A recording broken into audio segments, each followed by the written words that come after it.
नमस्कार.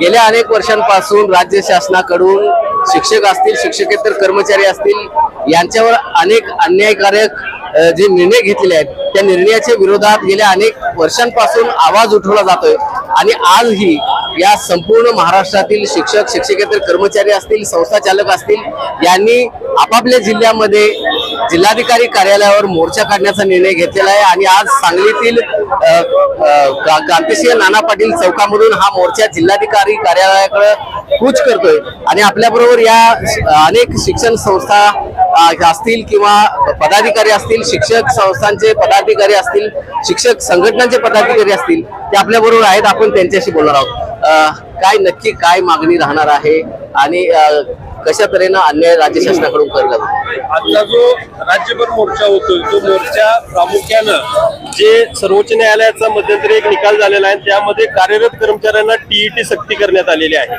मुळात सेवेत असणारे सर्व कर्मचारी हे पात्रता निकष तत्कालीन पार करून सेवेत आलेले आहेत. त्यामुळं उलटा म्हणजे वराती मागून घोडा अशी जी पद्धत सुरू आहे ती बंद व्हावी आणि यामध्ये शासनाने हस्तक्षेप करावा ही प्रामुख्याने मागणी आहे. त्याचबरोबर जे नवीन संच मान्यतेचं धोरण आहे त्या धोरणामुळं गोरगरीब लोकांचं, ग्रामीण भागातील विद्यार्थ्यांचं शिक्षण बंद होणार आहे, मुलींच्या शिक्षणावर परिणाम होणार आहे. कारण ज्या ठिकाणी 10वीच्या वर्गामध्ये 19 मुलं असतील तिथे शिक्षक नाही आहे आणि मग जर शिक्षक नसेल तर विद्यार्थ्यांनी शिकायचं कसं? त्यामुळे आजचा मोर्चा हा कुणाच्या विरोधात नाही तर हा आजचा मोर्चा विद्यार्थ्यांचं शिक्षण टिकवण्यासाठी, गोरगरीब लोकांच्या शिक्षणासाठीचा हा मोर्चा आहे आणि यामध्ये शिक्षकांच्या सोबत पालक आहेत, त्याचबरोबर विद्यार्थी आहेत, या सगळ्यांचाच या मोर्चामध्ये सहभाग आहे. आम्ही या मोर्चाच्या द्वारे शासनाला या दोन प्रमुख मागण्यांच्या शिवाय जुनी पेन्शनचा विषय सातत्यानं कर्मचारी मांडतायत तो सुद्धा निकाली त्या ठिकाणी काढणं गरजेचं आहे आणि या सगळ्या गोष्टी करत असताना आम्हा शिक्षकांना शिकवू द्या ही एक आमची मागणी आहे की आमच्यावर अनेक अशैक्षणिक कामं लादली जात आहेत सातत्यानं. आज शासनानं अशैक्षणिक कामं कोणती त्याचा शासन आदेश काढला पण त्या शासन आदेशात स्पष्ट असताना सुद्धा आजही हजारो लोकांना त्या ठिकाणी बीएलओ सारखे आदेश दिले जातात आणि सातत्यानं अशैक्षणिक कामात त्या ठिकाणी लावलं जातं. तर ही सगळी अशैक्षणिक कामं तातडीने बंद करून शिक्षकांना शिकवू द्या आणि या इतर ज्या काही अनुषंगिक मागण्या आहेत त्यासाठी आज सांगलीमध्ये हजारो आज सगळ्या शाळा या ठिकाणी बंद ठेवून शिक्षक रस्त्यावर उतरलेले आहेत आणि आमचा हा मूक मोर्चा आहे. आमच्या या मौनातून शासनानं योग्य तो अर्थ घ्यावा आणि तातडीनं आम्हाला न्याय द्यावा ही मागणी आम्ही या मोर्चाद्वारे करतो. नक्कीच आम्हाला शिकवू द्या असे अर्थ हाक या शिक्षकांच्या वतीनं राज्य शासनाला करण्यात येते. आपल्यावर आणखी काही पदाधिकारी आहेत. काय संचालकांनी एक पत्र काढलेलं होतं की मोर्चामध्ये सहभागी होत असाल, शाळा बंद ठेवत असाल तर तुमच्यावर कारवाई करू.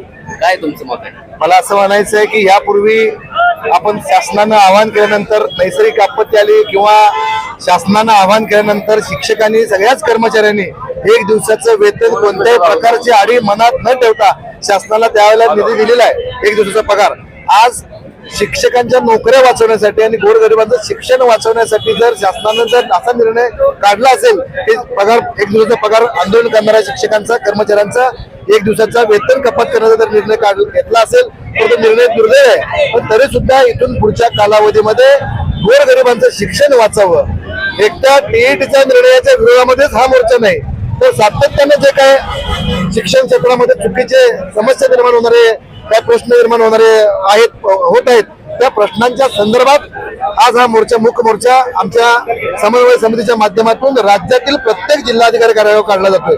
जरी 1 दिवसाचं वेतन कपात केलं तरी आम्ही कुणीही न घाबरता फक्त शिक्षकच नाही, प्राथमिक शिक्षक, खाजगी प्राथमिक शिक्षक, माध्यमिक शिक्षक, कर्मचारी आणि आम्हाला विद्यार्थी आणि पालकांसुद्धा मोठा पाठिंबा आहे. इथून पुढच्या कालावधीमध्ये शासनाने पुनर्विचार याचिका दाखल करावी आणि आम्हाला न्याय मिळावा अशी आमची मागणी आहे. नक्कीच आणखी काही पदाधिकारी आपल्याबरोबर आहेत. आपण त्याच्याबरोबर काय अंतिम इशारा शासनाला काय राहणार आहे? बघा, शासनाने 15 मार्च 2024 ला जे शासन निर्णय GR काढलेला आहे यामुळे महाराष्ट्रातील हजारो शिक्षक अतिरिक्त होणार आहे. आणि वाडी वस्ती तांडावर जे 2015 पर्यंत शासनाचा निर्णय होता की बहुजनांचा जिथे वस्ती आहे तिथे शाळा असणार, तिथे शिक्षण मिळणार. आज काय होणार आहे? 9वी ते 10वीच्या वर्गातील नाही म्हटलं तरी पण शिक्षक विना 25,000 शिक्षक अतिरिक्त होतील किंवा एखादी शिक्षक ठेवतील आणि बाकीच्या शिक्षकांना अतिरिक्त करून पाठवणार. 5वीचे 13 ते 14,000 शिक्षक अतिरिक्त होणार आणि नाही म्हटलं तर 17 ते 18,000 शाळा वाडी वस्ती व तांड्यावरील शाळा बंद होणार आहे. हे कोणाच्यासाठी? शिक्षक आम्ही आमच्यासाठी नाही करत, बहुजनांच्या शिक्षण बंद होऊ नये ह्यासाठी आम्ही प्रयत्न करतोय. आणि शासन जे एक दिवसाचा पगार कपातीचा म्हणतोय ना, आम्ही आज सगळे सामूहिक रजा घालून आलेला आहे आणि हे आमचा हक्क आहे. आम्ही काय कोणाच्यावर अन्याय करतोय आणि काय नाही. आम्ही एका दिवसाचं शिक्षण पूर्ण रविवारी भरून काढू.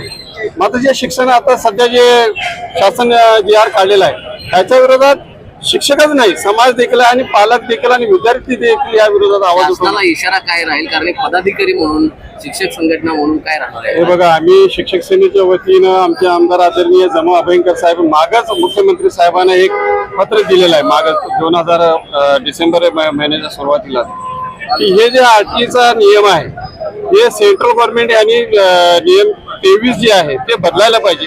त्यासाठी त्यांनी नियम करून आदरणीय मोदी साहेब, पंतप्रधान मोदी साहेब यांनी हा निर्णय बदलला ते सगळ्यांनाच न्याय होईल. महाराष्ट्रात नाही म्हटलं तर पण 6 लाख शिक्षक आहेत आणि पूर्ण देशामध्ये 25 लाख शिक्षकांच्या वरील अन्याय आहे.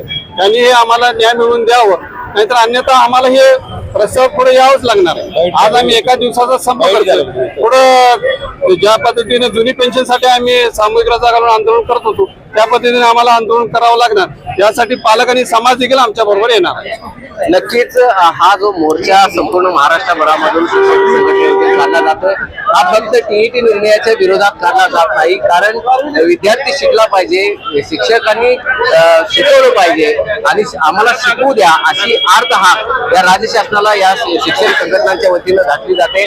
आणि इथून पुढच्या काळामध्ये जर शासन योग्य तो निर्णय घेणार नसेल तर इथून पुढच्या काळामध्येही संपूर्ण राज्यभरातील शिक्षक एकत्र येऊन रजा काढून हे आंदोलन राज्यभरामध्ये मोठ्या प्रमाणात चालवलं जाईल अशा तऱ्हेचा इशाराही देण्यात आला आहे. मोहन राजमाने, नवराष्ट्र न्यूज, सांगली.